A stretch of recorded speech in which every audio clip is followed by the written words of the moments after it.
দর্শক, আমাদের সহকর্মীদের মাধ্যমে ঢাকার এবং ঢাকার বাইরের বাজার দরের খবর জেনে নিব। সহকর্মী রাকিব হোসেন রয়েছেন মোহাম্মদপুর টাউন হল বাজারে। রাকিব, শুরুতে আপনার কাছে আসতে চাই, আজকের বাজার পরিস্থিতির বিস্তারিত জানবো। সানশাইন আটা ময়দা সুজি, ভালোবাসায় তৈরি। তানভীর, আসলে বাজারে বেশ কিছুদিন ধরে একটা অস্থিরতা বিরাজ করছে, বিশেষ করে শাকসবজির বাজারে তো আছেই, এর পাশাপাশি মাছ মাংসের বাজারেও কিন্তু এক ধরনের অস্থিরতা কাজ করছে, দামের উত্থান পতন ঘটছে, যেটা আসলে স্বাভাবিক একটা প্রক্রিয়া। এই সময়টাতে আসলে বর্ষা মৌসুমের কারণে আমাদের কৃষি শাকসবজি উৎপাদনে একটু অসুবিধা হয়, সেক্ষেত্রে সরবরাহ ঘাটতি দেখা দেয় এবং দেশীয় সবজির দাম কিছুটা বেশি থাকে, এবং যেসব সবজি একেবারে ঘাটতি হয়ে যায় সেগুলো কিন্তু আমদানি করে যোগান ঠিক রাখতে হয়। বিশেষ করে টমেটো, কাঁচামরিচ, গাজর, ক্যাপসিকাম, এগুলো এই ধরনের সবজি কিন্তু এখন আমদানি করে বাজারে সরবরাহ করতে হচ্ছে। এর পাশাপাশি কিন্তু আমাদের যে দেশীয় সবজি রয়েছে, লাউ, বরবটি, বেগুন, এই সবজিগুলোর দাম কিন্তু 70 থেকে 80 টাকা এবং কোনো কোনো ক্ষেত্রে 100 টাকা পর্যন্ত বিক্রি হচ্ছে। এগুলোর সরবরাহ এখন কিছুটা কম থাকার কারণে দাম একটু বেশি। এবং আমরা যদি আমাদের কৃষি পণ্য আলু, পেঁয়াজের কথা বলতে যাই, সেগুলোর দাম কিন্তু আবার কম, কারণ বছরের শুরুতে কিন্তু উৎপাদন অনেক বেশি হওয়ার কারণে এখন পর্যন্ত বাজার স্থিতিশীল রয়েছে এবং দাম সাধারণ মানুষের নাগালের মধ্যে রয়েছে।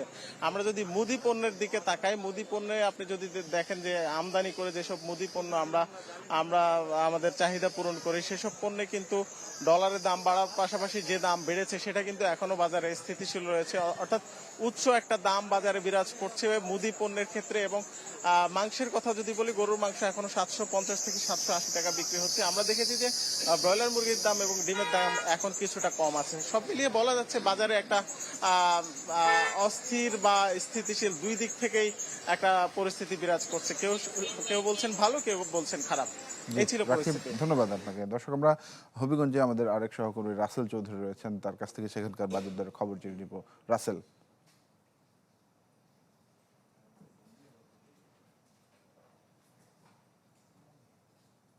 এবং হাওর এবং নদীর মাছ এখানে পাওয়া যায় বেশি। আর এখানে যে সকাল থেকে যেটা দেখা যাচ্ছে, মাছ যেহেতু এবার হাওরে পানি কম, মাছ হয়নি, এজন্য মাছের দামটা একটু বেশি। যেখানে বড় মাছ 900 থেকে 1000 টাকা কেজি ছিল, এখন 1100 থেকে 1200 টাকা কেজি বড় মাছ বিক্রি করা হচ্ছে। এছাড়াও কিন্তু রুই মাছ যেগুলো 300 টাকা কেজি ছিল, এখন 350 টাকা বিক্রি করা হচ্ছে। কাতল মাছ 400 টাকা ছিল, 450 টাকা বিক্রি করা হচ্ছে। এছাড়া দেশি কই 500 থেকে 600 টাকা বিক্রি করা হচ্ছে। বাইন মাছ 800 থেকে 900 টাকা বিক্রি করা হচ্ছে। এছাড়া পাঙ্গাস মাছ 170 থেকে 200 টাকায় বিক্রি করা হচ্ছে। আসলে হাওরে এবার পানি কম হওয়ায় মাছের ফলন কম হয়েছে এবং এর জন্য মাছের দামটা কিছুটা প্রতি কেজিতে 100 থেকে 200 টাকা বৃদ্ধি পেয়েছে। এছাড়া কিন্তু সবজির বাজারও কিন্তু স্বাভাবিক রয়েছে। বিশেষ করে সবজি যেটি 140 টাকা বিক্রি করা হচ্ছে, টমেটো 100 টাকা বিক্রি করা হচ্ছে, আলু 25 টাকা বিক্রি করা হচ্ছে। এছাড়া কিন্তু অন্যান্য সবজিগুলো, বিশেষ করে বেগুন বিক্রি করা হচ্ছে 60 টাকা কেজিতে, 150 টাকা কেজি, এবং এছাড়া অন্যান্য সবজিগুলো কিন্তু দাম স্বাভাবিক রয়েছে। এছাড়াও কিন্তু যে আমাদের 5 কেজির মধ্যে 910 টাকায় 5 কেজি বিক্রি করা হচ্ছে। পেঁয়াজ 70 টাকা বিক্রি করা হচ্ছে এবং রসুন 140 টাকা বিক্রি করা হচ্ছে। আদা 130 টাকা বিক্রি করা হচ্ছে কেজি প্রতি, এবং প্রতিটি জিনিসই মোটামুটি স্বাভাবিক রয়েছে। এছাড়া স্বাভাবিক রয়েছে।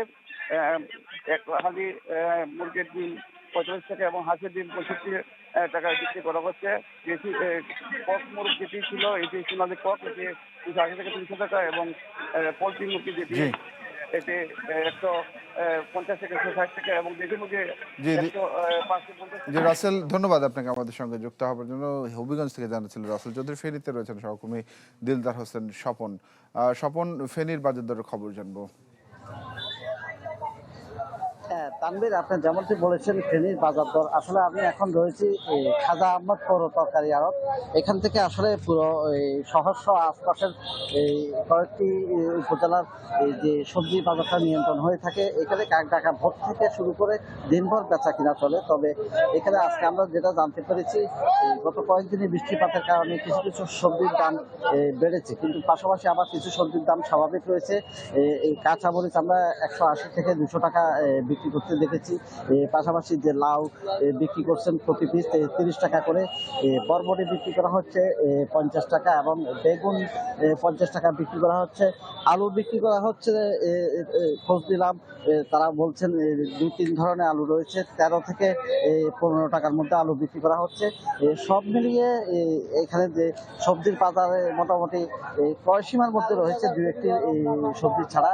তবে তারা ব্যবসায়ীরা বলছেন বৃষ্টিপাত যদি কম থাকে এবং পাশাপাশি সবজি উৎপাদনটা যদি আরেকটু বাড়াতে পারে তাহলে হয়তো আরেকটু কমে আসবে। তবে এক্ষেত্রে আমরা জানাতে চাই দর্শকদের, মোটামুটি বিভিন্ন এলাকা থেকে সবজি আসার কারণে এভাবে রোদ থাকলে কিন্তু আরো কমবে বলে মনে করছেন ভোক্তা সাধারণ। আর পাশাপাশি মাছ মাংসের দাম আগের ন্যায় রয়েছে, তবে ডিমও স্বাভাবিক আছে।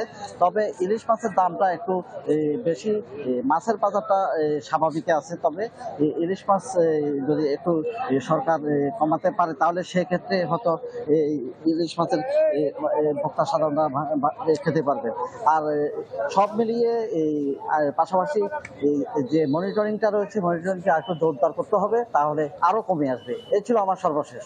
জি দিলদার, ধন্যবাদ আপনাকে বন্ধুর সঙ্গে যুক্ত হওয়ার জন্য। দিলদার হোসেন স্বপন জানাচ্ছিলেন ফেনী থেকে। এর আগে আমাদের আর দুজন সহকর্মী বাজার দরের খবর জানাচ্ছিলেন রাজধানী এবং রাজধানীর বাইরের।